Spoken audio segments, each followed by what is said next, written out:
नमस्कार दोस्तों, मैं हूं आशीष और हमारी चैनल को इतना प्यार देने के लिए आप सभी का दिल से शुक्रिया। दोस्तों, आपने पिशाच कहानी को इतना प्यार दिया और कई श्रोताओं की इच्छा थी कि इस कहानी को आगे बढ़ाया जाए कुछ और नए रहस्यों के साथ, और आपकी इच्छा हो और हम ना करें ऐसा भला हो सकता है। इसीलिए अब इसकी आगे की कहानी आपके समक्ष फिर से ला रहा हूं। आशा करता हूं कि आपको फिर से यह कहानी पसंद आएगी। अगर कोई नए श्रोता इस कहानी को देख रहे हो तो दोस्तों, पहले इसका पहला पार्ट देख लीजिए, जिसकी लिंक आपको डिस्क्रिप्शन बॉक्स में मिल जाएगी, ताकि आपको कहानियों के नायकों के बारे में और यह कहानी कैसे शुरू हुई थी और उसमें क्या हुआ था वो पता लग जाएगा। कैरानी और वरुक शैतानों को मरे आज 10 साल बीत चुके थे। काली अमावस्या की रात थी। हर तरफ घना अंधेरा अपनी मौजूदगी बयां कर रहा था। शीती जंगल में 5 दोस्त निखिल, सुरेश, अतीत, राज, कुणाल सभी जंगल में सुरेश का जन्मदिन मनाने के साथ कैंपिंग कर रहे थे। सभी नशे में चूर थे। निखिल: क्या सुरेश यार, तूने तो सिर्फ शराब से हमारा काम चलवाया, कुछ लड़कियां भी मंगवा लेता, मजा आ जाता। अतीत: हां यार, कोई हसीना लाता तो रात मस्त कट जाती। कुणाल: इस जंगल में और वो भी हसीना? हा हा हा, ये सुरेश कम खर्चा करना चाहता था, हमें भी इस मनहूस जंगल में ले आया। सुरेश: गलती हो गई यार, माफ कर दो, अगर कोई लड़की मिल जाए तो मजा आ जाए। राज: इस जंगल में क्या तेरा बाप लड़की लाएगा? तभी उन्होंने किसी के चलने की आवाजें सुनी। कोई उनकी तरफ बढ़ा चला आ रहा था। लाल रंग के कपड़े, उस पर काले रंग का बड़ा जैकेट, मुंह पर भी वो काला जैकेट ढका हुआ था। वह कोई लड़की थी जो अब उनकी तरफ आकर खड़ी हो गई थी। लड़की: मेरी मदद कीजिए, मैं रास्ता भटक गई हूं। पांचों अब उसे किसी भूखे भेड़िए की तरह देख रहे थे। निखिल: देखो, इंतजाम चलकर खुद अपने पास आ पहुंचा। सुरेश: ये मुंह के ऊपर का जैकेट तो हटाओ जाने मन, अपनी खूबसूरती का दर्शन करवाओ। राज: मुझे तो इसे खूब नोचना है, अब तुम यहां से नहीं जा सकती। लड़की हल्की मुस्कुराहट के साथ बोली: नोचेगा कौन, ये अभी पता लग जाएगा। उसने अपने मुंह से जैकेट का कपड़ा हटाया। वैसे ही उन पांचों के रोंगटे खड़े हो गए। सभी बुरी तरह कांप उठे। वह दिखने में खूबसूरत तो थी, पर उसकी आंखें जैसे आग की लपटों में जल रही थीं। उसके 2 नुकीले बड़े भयानक दांत उसके मुंह के बाहर थे। उसके बाल हरे रंग के थे। तभी उसने अपने भयानक हाथों के नुकीले बड़े बड़े नाखून निकाले और किसी शिकारी जंगली बिल्ली की तरह उन पर टूट पड़ी। उसका नाम त्रिशारी था। उसने उन्हें बुरी तरह चीरकर नोच डाला, फिर अपने पास से एक खंजर निकालकर सभी के सर काट दिए। तभी आसपास से कई और आवाजें आने लगीं। कई तरह के अजीब शैतान बाहर निकलने लगे। सांपों जैसी चमड़ी के, सुअर जैसे चेहरे लिए, सर पर सींग बने हुए, मुंह से काला द्रव्य बहता हुआ। अजीब तरह के भयानक शैतान थे। तभी उन शैतानों से एक शैतान लंगड़ाते हुए उस लड़की के पास आया। उसका नाम था उचट। उचट: महारानी त्रिशारी, अब हमें ये 5 इंसानों के सर मिल गए। हजारों सालों से जिसकी प्रतीक्षा किए हम भूगर्भ में छिपे हुए थे, उनके निकलने का वक्त आ गया है। त्रिशारी: हां मंत्री उचट, आज अमावस्या की वही रात है जिसकी हम हजारों सालों से प्रतीक्षा कर छिपे हुए थे। आज हमारे महाराज मुक्त होंगे। हजारों सालों का शाप आज खत्म होगा। उचट, किंधार पहाड़ी आपका इंतजार कर रही है। सभी साथियों, चलो उस तरफ बढ़ो। अगली सुबह सयाली अब 20 साल की हो गई थी। आज उसका जन्मदिन था। वह सभी इंसानों के बीच अपना अस्तित्व छिपाए हुए थी। विश्वत, जन्मदिन मुबारक हो बेटा। युति, जन्मदिन की बहुत सारी शुभकामनाएं बेटा। सयाली, शुक्रिया मां पापा, और मेरा केक कहां है? विश्वत, वो तो तुम्हारे प्यारे अमित जी लेकर आएंगे, उन्हीं का इंतजार है। इस तरफ अमित और उसका 8 साल का बेटा शुभ सो रहे थे। उर्वशी, ये देखो, दोनों महाशय अब तक सो रहे हैं। उठो दोनों, पता भी है आज क्या है? शुभ, मम्मा, और थोड़ा सोने दो ना। अमित, डार्लिंग, सोने दो। उर्वशी, आज सयाली का जन्मदिन है। ये सुनते ही दोनों ऐसे उठे मानो उन पर बिजली गिर पड़ी हो। अमित, शुभ, चलो जल्दी नहाते हैं, केक लेकर सयाली के पास पहुंचना होगा, वरना आज शामत आ जाएगी। सभी तैयार होकर सयाली के घर पहुंचे। हर साल की तरह वो सिर्फ अमित से ही पहले केक का निवाला खाती थी। उसे शुभकामनाएं देने के बाद सभी एक जगह बैठकर रात में होने वाली पार्टी के बारे में बातें करने लगे। तभी मिहिर वहां पहुंच गया। मिहिर, जन्मदिन मुबारक हो बेटा। सयाली, शुक्रिया अंकलच। मिहिर, अमित, इंतजाम अच्छे से करना, कोई कमी नहीं रहनी चाहिए। अमित, हां महाशय, लेकिन खाने के साथ पीने को सिर्फ पानी मिलेगा, चलेगा ना? मिहिर, यार दुख में हूं, बीवी तक छोड़ के चली गई, गम भुलाने वाली दवाई रख देना यार। अमित, आपके कांड ही इतने खतरनाक हैं। ये दूसरी थी जो छोड़ के चली गई। सभी हंसने लगे। रात को सयाली का जन्मदिन बड़े अच्छे से मनाया गया। उसी रात किंधार पहाड़ी पर बने एक खंडहर में त्रिशारी मंत्र बोल रही थी। आसपास उसके असंख्य शैतान खड़े थे। तभी अचानक आसमान में तांडव मचने लगा। ऐसा लग रहा था मानो आसमान फट जाएगा। तभी आसमान से गिरती भयानक लाल रोशनी उस खंडहर की दीवारों पर आकर टकराई। बड़ा ही भयंकर विस्फोट सा हुआ। सभी शैतान पीछे हटने लगे, मानो कोई आ रहा हो। तभी खंडहर की धरती फटने लगी।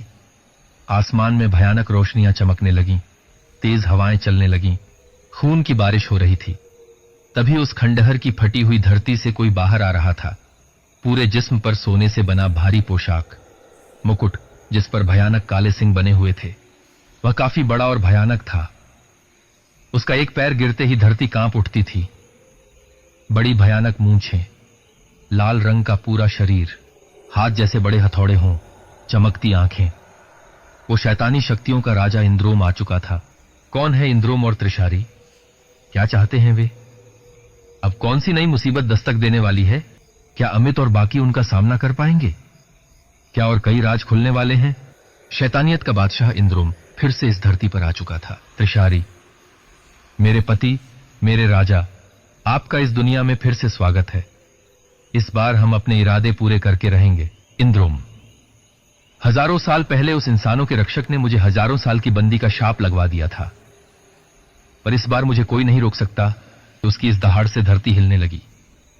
आसमान में तूफान आने लगा। इंद्रोम, इस दुनिया को हमारे वापस आने का पैगाम दिया जाए।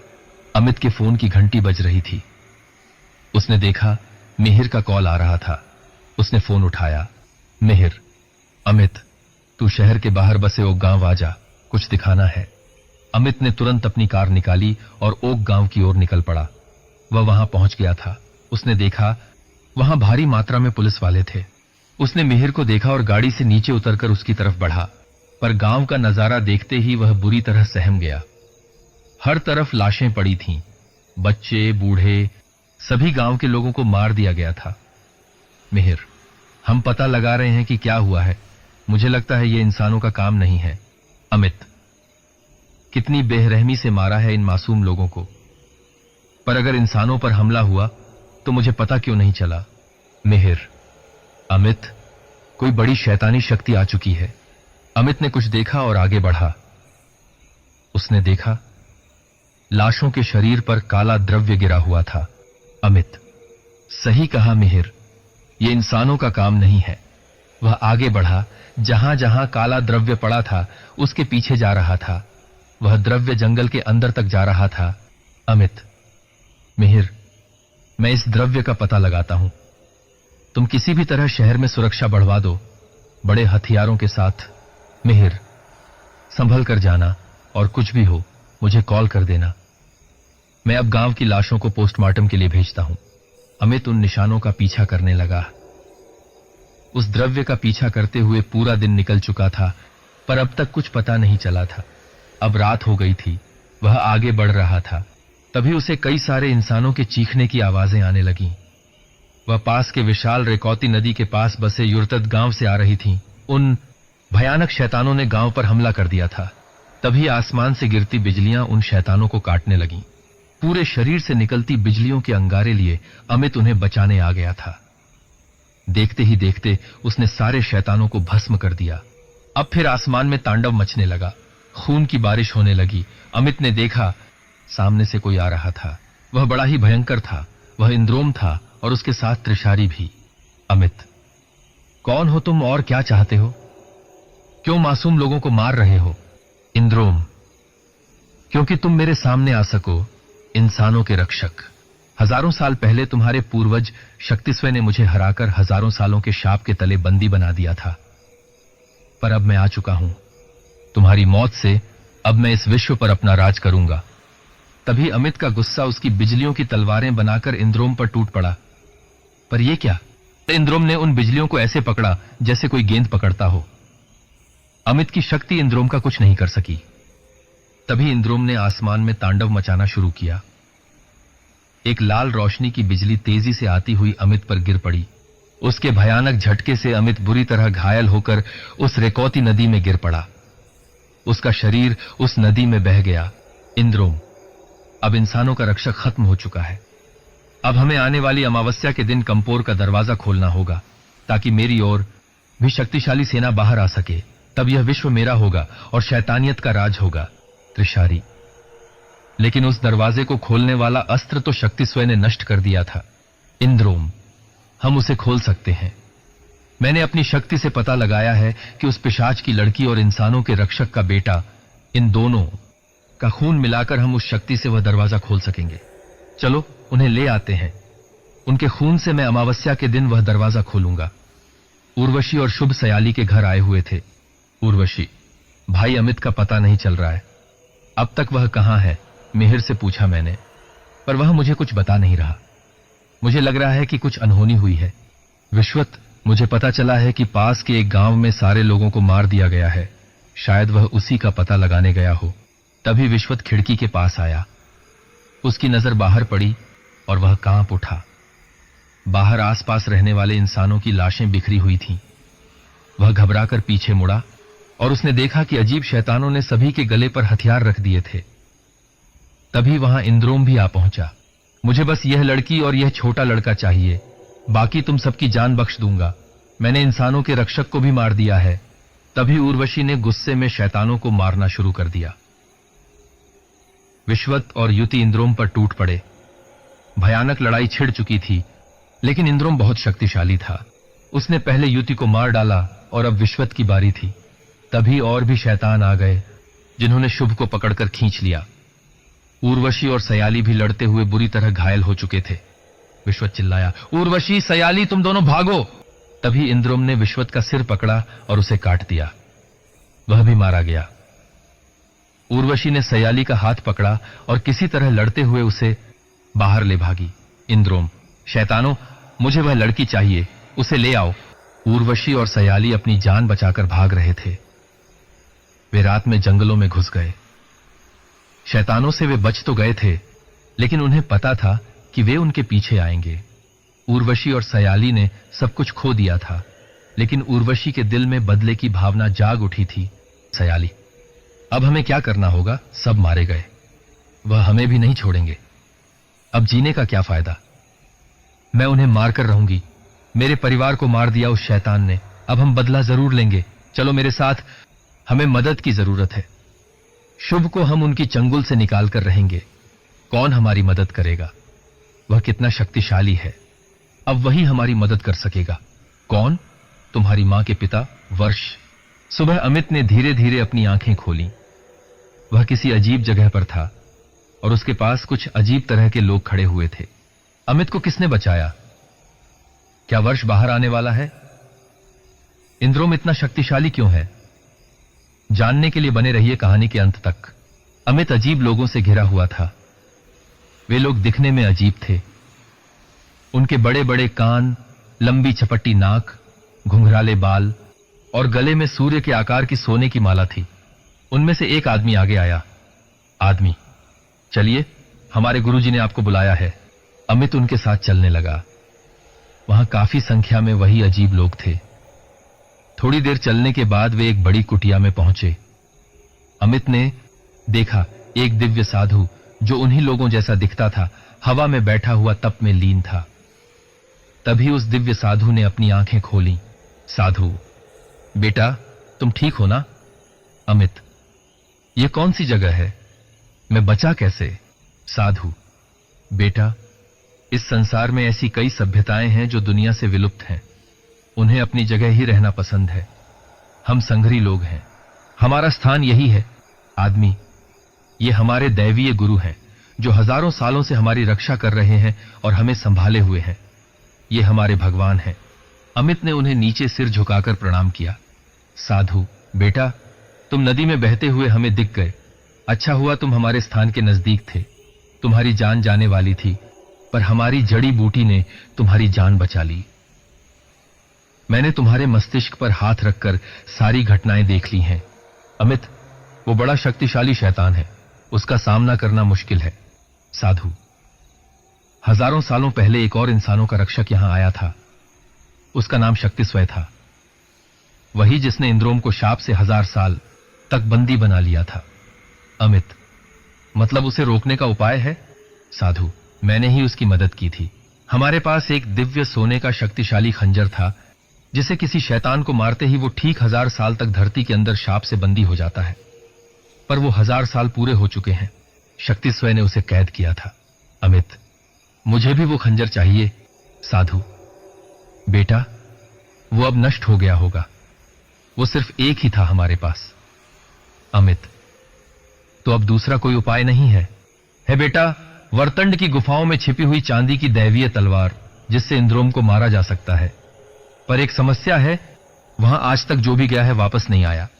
वहां 2 कई गुना बड़े भयानक एक आंख वाले शैतान रहते हैं जो किसी को वो तलवार नहीं लेने देते और जान ले लेते हैं। अमित, मेरा परिवार खतरे में होगा, मैं वहां जाऊंगा। साधु, ठीक है बेटा, और कोई उपाय भी नहीं है। कुंत, तुम इनके साथ जाना, इन्हें उन गुफाओं की तरफ ले जाओ। कुंत, जी गुरुजी।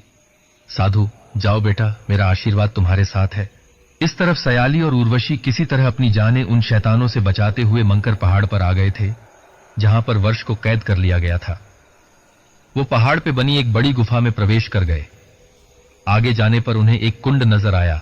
उर्वशी, सयाली, मुझे तुम्हारा थोड़ा खून चाहिए होगा, उसी से ये द्वार खुलेगा और वर्ष फिर निकल आएगा।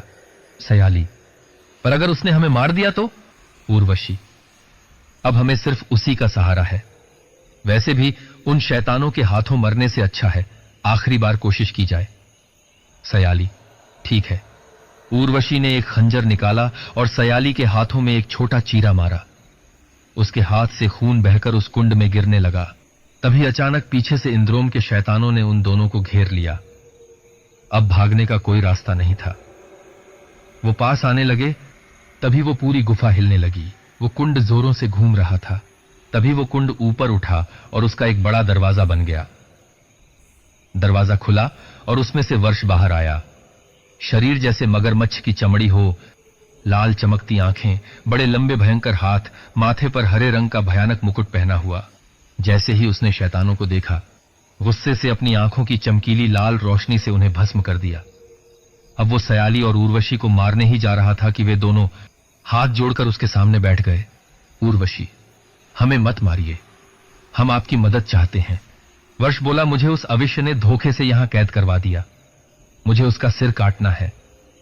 तुम उसकी लड़की हो ना, तुम्हें भी मारूंगा। वो होंगे तब ना। अविष्य मारा गया? कैसे? कैरानी कहां है? उर्वशी ने अब तक घटी सारी घटनाएं वर्ष को बता दी। आप हमें मारना चाहें तो मार सकते हैं। अब किस वजह से तुम्हें मारूं? अब किसके लिए ये दुनिया जीतूं? कोई तो रहा नहीं। पर ये मेरी पोती अभी जिंदा है। मैंने इसे उस वक्त मारना चाहा था जिसकी मुझे सजा मिली थी, पर अब नहीं। मैं तुम्हारी मदद करूंगा। तभी वर्ष ने कुछ मंत्र बड़बड़ाए और उसी गुफा से उसके कई सारे शैतान बाहर आने लगे। वर्ष मेरे साथ ये भी कैद हो गए थे। अब उस इंद्रोम को मुझसे कोई नहीं बचा सकता। मुझे पता है वो शैतानियत का देवता है, पर फिर भी मैं उससे लड़ूंगा और उसे चीर के मार दूंगा। चलो सब युद्ध की तैयारी करें। इस तरफ अमित और कुंत आगे बढ़ रहे थे। घने जंगलों से होकर वे वर्तंड की गुफाओं की तरफ आ गए थे। कुंत, अब आपको यहां से आगे जाना होगा। आशा करता हूं आप सफल हों। अमित, आप सभी का शुक्रिया मुझे नया जीवन देने के लिए। कुंत, ये हमारा कर्तव्य था। उन शैतानों से सावधान रहिएगा। एक बार तलवार आपके हाथ में आ गई तो वे कुछ नहीं कर पाएंगे। आप जरूर सफल होंगे। फिर अमित ने कुंत से विदाई ली और चल पड़ा उस भयानक गुफा के अंदर। क्या अमित को तलवार मिलेगी या वो उन 2 शैतानों का शिकार हो जाएगा? क्या वर्ष इंद्रोम को हरा पाएगा? अमित उस गुफा में आगे बढ़ रहा था। उस गुफा से अजीब तरह की भयंकर आवाजें आ रही थीं। तभी अचानक वो बुरी तरह सहम गया। उसकी धड़कनें बढ़ गईं। सामने से एक 5 मुंह वाला काला सांप उसे घूरते हुए दूसरी तरफ वाली गुफा के बिल में घुस गया। अमित ने खुद को संभाला और आगे बढ़ने लगा। आगे वो एक बड़े गुफा के कमरे में जा पहुंचा। वहां कई सारी जंगली बेलें लटक रही थीं। वो उन्हें हटाते हुए आगे बढ़ने लगा, पर जैसे ही वो आगे बढ़ा, उसके कदम वहीं थम गए। जंगली बेलों ने उसके पैर जकड़ लिए थे। तभी आसपास की ओर बेलें उसे जकड़ने आगे बढ़ीं। तभी अमित ने अपने हाथों से निकलती बिजलियों की शक्ति से उन जंगली बेलों को जला दिया। सभी बेलें जलने के बाद उसे एक और रास्ता दिखाई दिया। वो आगे बढ़ने लगा। उसने देखा वहां आगे जाने के लिए लकड़ी से बना पुल बना हुआ था। वो धीरे धीरे उस पुल पर आगे बढ़ने लगा। अजीब सी भयानक अंधेरी शांति पसरी हुई थी। वो आगे बढ़ रहा था। तभी अत्यंत भयंकर चीखें उसे सुनाई दी। वो थोड़ा सहम गया। उसने देखा पुल के नीचे वाली अंधेरी खाई से लाल असंख्य चमकती आंखें उसकी तरफ आ रही थीं। अचानक से असंख्य लाल भयानक आंखों वाले चीलों ने उस पर हमला कर दिया।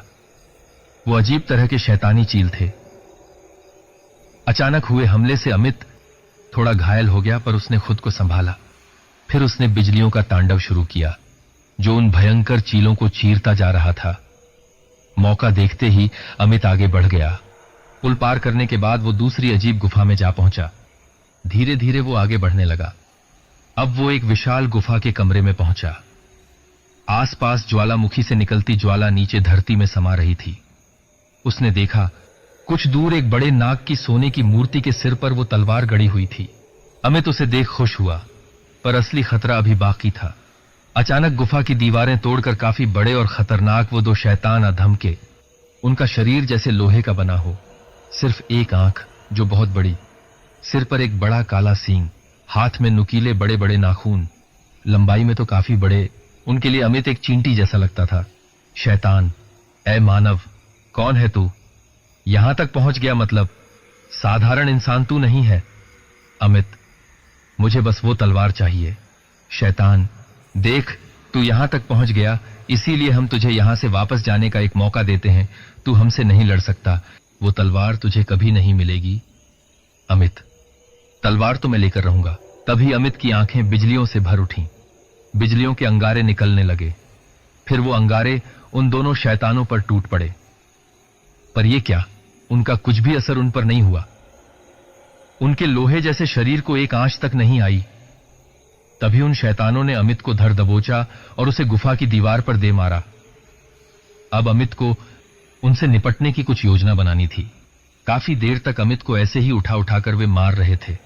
जब अमित को एक और बार फेंका गया, इस बार उसने मरने का नाटक किया। शैतान, लगता है ये मर गया। दूसरे शैतान ने कहा, हां, इसे उठाकर दूर फेंक दो। उन्होंने उसे उठाकर दूर फेंक दिया, पर उन्होंने एक गलती कर दी। जहां पर तलवार थी उसी के पास उसे फेंका गया था। तभी अमित उठा। शैतानों ने उसे देखा। जैसे ही उसे पकड़ने गए, तब तक उसने जाकर तलवार निकाल ली। अब तलवार अमित के हाथ में थी। वह चमक रही थी। दोनों शैतानों ने हार मानी और उसके सामने झुक गए। इस तरफ वर्ष और इंद्रोम अपनी शैतानी सेनाओं के साथ युद्ध के लिए तैयार थे। इंद्रोम, मुझसे लड़ने आए हो? इस लड़की को मुझे सौंप दो और अपनी सेना लेकर चले जाओ। मेरे प्रकोप से बच जाओगे। वर्ष, हम तुम्हें खत्म भी करेंगे और हमारे बच्चे को तुम्हारी चंगुल से छुड़ा भी लेंगे। त्रिशारी, तुम इंद्रोम का सामना नहीं कर सकते। उर्वशी, तुम दोनों का सिर काटकर मैं मेरे पति और मेरे परिवार का बदला लूंगी। वर्ष, मुझे पता है तुम शैतानियत के राजा हो, पर मेरी मानो, मैंने दुनिया को हासिल करने के लिए अपना सब कुछ खो दिया। अब मेरे पास सिर्फ मेरी ये पोती बची हुई है। विश्व हासिल करके भी तुम कुछ पा नहीं सकते। इंद्रोम, इंद्रोम, 1000 साल से इस क्षण की प्रतीक्षा कर रहा हूं। इस दुनिया पर अब शैतानों के राज करने का समय आ गया है। तुम मेरे साथ मिल जाओ वर्ष, मैं तुम्हें भी बड़ा सरदार बना दूंगा।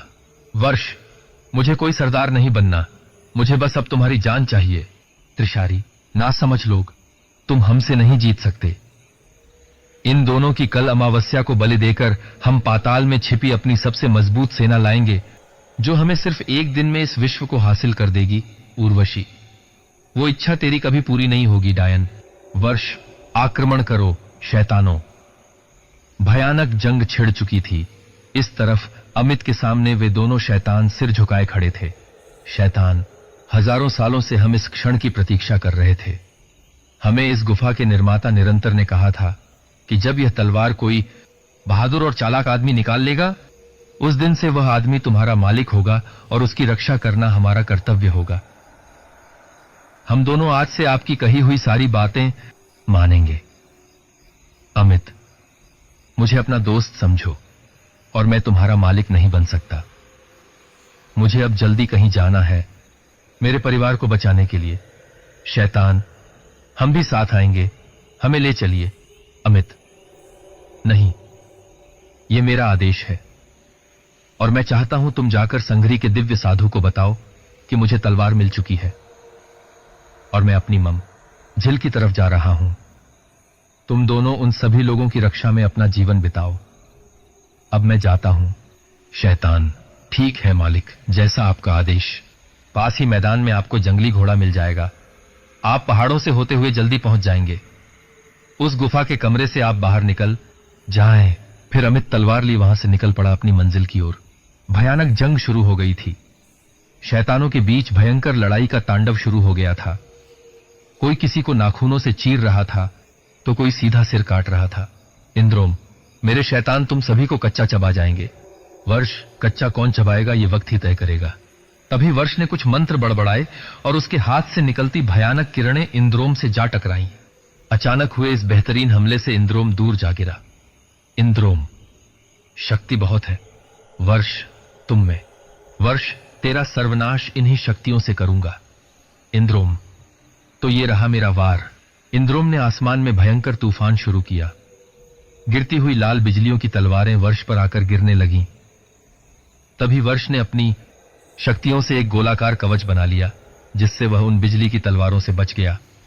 इंद्रोम, तो तुम मुझे टक्कर दोगे? वर्ष, आज तुम्हारा सामना मुझसे हुआ है वर्ष से, जिसने हार मानना नहीं सीखा। तभी वर्ष ने भयानक आग की लपटों से इंद्रोम पर कहर ढाना शुरू किया, पर इंद्रोम ने अपने भयानक तूफान से उन आग के गोलों को भस्म कर दिया। वे दोनों एक दूसरे को कड़ी टक्कर दे रहे थे। उनके बीच भयंकर युद्ध शुरू हो गया था। त्रिशारी वर्ष के शैतानों को बुरी तरह चीर चीर कर खत्म कर रही थी। तभी उसके सामने आंखों में गुस्से से भरी लाल चमकती किरणें लिए और भयानक नुकीले नाखून निकाले उर्वशी खड़ी थी। त्रिशारी, तो तुम मुझसे लड़ोगी? तेरा सिर काटकर मैं अपने परिवार की मौत का बदला लूंगी। तेरे पति को हमने कितनी बेरहमी से मारा बेचारा, उसकी लाश भी पानी में बह गई। हा हा हा हा हा, आज तेरे खून से मेरे अमित की आत्मा को शांति मिलेगी। तेरे पति ही नहीं, तेरे बेटे की भी हम बलि चढ़ाएंगे। मेरे होते हुए तू मेरे बच्चे को मारेगी। तुझे पहले खत्म करूंगी, फिर उसे मारूंगी। तभी उर्वशी ने आगे बढ़कर अपने नुकीले नाखूनों से त्रिशारी पर हमला बोल दिया। अब उन दोनों में भी भयानक जंग छिड़ चुकी थी। तभी त्रिशारी के कुछ शैतानों ने उर्वशी को पीछे से पकड़ लिया। अब त्रिशारी उसे मारने आगे बढ़ी। तभी अचानक से आती गोलियों ने उर्वशी को पकड़े हुए शैतानों को मार गिराया। आंखों में गुस्सा लिए, हाथों में बड़ी गन लिए मिहिर आ गया था। उन शैतानों को मारने के बाद वह उर्वशी के पास आ गया। अब उनके सामने त्रिशारी खड़ी थी। उर्वशी, मिहिर, इन शैतानों ने अमित और मेरे भाई भाभी को मार दिया। अब ये शुभ और सयाली की बलि चढ़ाना चाहते हैं। वर्ष को हमने निकाला, वह हमारे साथ है। क्या मेरा दोस्त मारा गया? त्रिशारी, अच्छा, तो ये इंसान तुम्हारा दोस्त है। तुम्हें दोनों को साथ में मारने का मजा आएगा। मिहिर, तेरी तो अब तू गई मेरे हाथों से। मिहिर और उर्वशी उससे लड़ने लगे। इस तरफ इंद्रोम और वर्ष का भयानक युद्ध शुरू था। कोई भी हार मानने को तैयार नहीं था। इंद्रोम, अब बस, बहुत खेल लिया तुमसे, अब असली इंद्रोम देखो। तभी अचानक इंद्रोम काफी बड़ा और भयानक होने लगा। त्रिशारी भी अपने रूप से विपरीत और भी खतरनाक रूप धारण करने लगी। वे दोनों बहुत बड़े और भयानक बन चुके थे। तभी धरती हिलने लगी। इंद्रोम के पीछे से धरती से दो भयानक काले सियार निकलने लगे, जिनकी आंखें लाल और सिर पर भयानक सींग थे। वे खून के प्यासे थे और बाकी सब उनके सामने छींटियों जैसे लग रहे थे। इंद्रोम, ये है मेरे सबसे घातक हथियार, अब करो इनका सामना। अचानक वर्ष के शैतानों पर वे दोनों भयानक सियार टूट पड़े। देखते ही देखते वर्ष की पूरी सेना खत्म हो गई। अब सिर्फ वर्ष, मिहिर, उर्वशी और सयाली बचे थे। अब उनका बचना मुश्किल था। इंद्रोम, सारे शैतानों, इन सबको मार दो और उस लड़की को ले आओ। मुझे अपनी भयानक सेना आजाद करनी है। जैसे ही असंख्य शैतान और वे भयानक सियार आगे बढ़े, वैसे ही आसमान में बिजली का विस्फोट शुरू हो गया। एक भयानक बिजली आकर धरती से टकराई। आंखों में बिजलियों के अंगारे लिए, हाथों में बिजलियों सी चमकती चांदी की तलवार लिए, आंखों में बिजलियों की लपटों का गुस्सा लिए, अमित उनका सर्वनाश करने आ गया था। मिहिर, देखो, मेरा भाई फिर जिंदा होकर आ गया। अब तुम शैतानों की शामत आएगी। उर्वशी उसे देखकर भावुक हो गई। उसे जिंदा देखकर सभी के मन झूल उठे। इंद्रोम, तुम बच कैसे गए? अमित, तुम्हारा सर्वनाश जो करना था। तभी सारे शैतान अमित की ओर बढ़े, पर अमित ने उस दिव्य तलवार से बिजली का ऐसा तांडव मचाया कि सारे शैतान भस्म हो गए। अब वे दोनों भयानक सियार आगे बढ़ने लगे, पर यह क्या, वे आगे नहीं बढ़ पाए। उन्हें पीछे से किसी ने पकड़ लिया था। वे वहीं एक आंख वाले दोनों शैतान थे। शैतान, मालिक, हमें माफ करना, पर गुरुजी ने हमें आपकी रक्षा के लिए भेज दिया। अमित, मेरे दोस्तों, उन सियारों की हड्डी पसली फाड़ डालो। उन दोनों एक आंख वाले शैतानों ने सियारों को ऐसे धोया कि उनके सिर फाड़ दिए, उन्हें पूरी तरह चीर फाड़ दिया। अब बारी थी इंद्रोम और त्रिशारी की। अमित के साथ उनका भयंकर युद्ध शुरू हुआ। त्रिशारी के सिर को उस तलवार से अमित ने काट दिया, वह मारी गई। अब इंद्रोम अपनी पूरी शक्तियों से अमित पर हमले करने लगा। अपने लाल बिजलियों की तलवारें अमित पर चलाने लगा, पर अमित की तलवार उन सभी शक्तियों को नष्ट कर दिया। अब इंद्रोम आगे बढ़ा, उसने अमित को पकड़ लिया। अमित के हाथ से वह तलवार छूट गई। वह अमित को अपने हाथों से मारने लगा। तभी मिहिर ने वह तलवार उठाई और अमित की ओर फेंकी। अमित ने उसे पकड़ ली, फिर इंद्रोम के पेट में घुसा दी। इंद्रोम बुरी तरह दर्द से चिल्लाने लगा। फिर अमित ने आगे बढ़कर उसका सिर काट दिया। सिर कटने से इंद्रोम बुरी तरह तड़प कर धूल में मिल गया। फिर उर्वशी और सयाली दौड़ते हुए अमित के गले लग गईं। फिर वर्ष और मिहिर भी अमित से आकर मिले। शुभ को भी छुड़ा लिया गया। एक आंख वाले शैतानों का शुक्रिया कर अमित ने उन्हें रवाना किया। अब वर्ष उनके जीवन का हिस्सा था। वे सभी अब फिर इंसानों के बीच रहने लगे। उर्वशी, अमित, तुम्हारी जब मरने की खबर सुनी थी, ऐसे लगा मानो मेरी दुनिया में जीने की कोई वजह नहीं रही। तुम लोगों पर मुसीबत आने से पहले उसे मुझसे टकराना होगा। मेरी जान में मैं हमेशा तुम्हारे साथ हूं। कोई भी बड़ी शक्ति आए, हम हमेशा उसका सामना करेंगे। फिर अमित ने उर्वशी को अपने बाहों में ले लिया। तो दोस्तों, ये कहानी यहीं पर समाप्त होती है। आप सबने चैनल को इतना प्यार दिया, इसके लिए आपका आभार। इस कहानी पर आपकी प्रतिक्रिया जरूर दें और बताएं किसका रोल आपको बहुत अच्छा लगा। ऐसी ही कहानियां लेकर मैं आपको जल्द मिलूंगा। तो दोस्तों, मुझे जरूर फॉलो कर दीजिए ताकि अगली कहानियों का आपको पता चले। आप सबका दिल से धन्यवाद। जल्द मिलूंगा नई कहानी के साथ।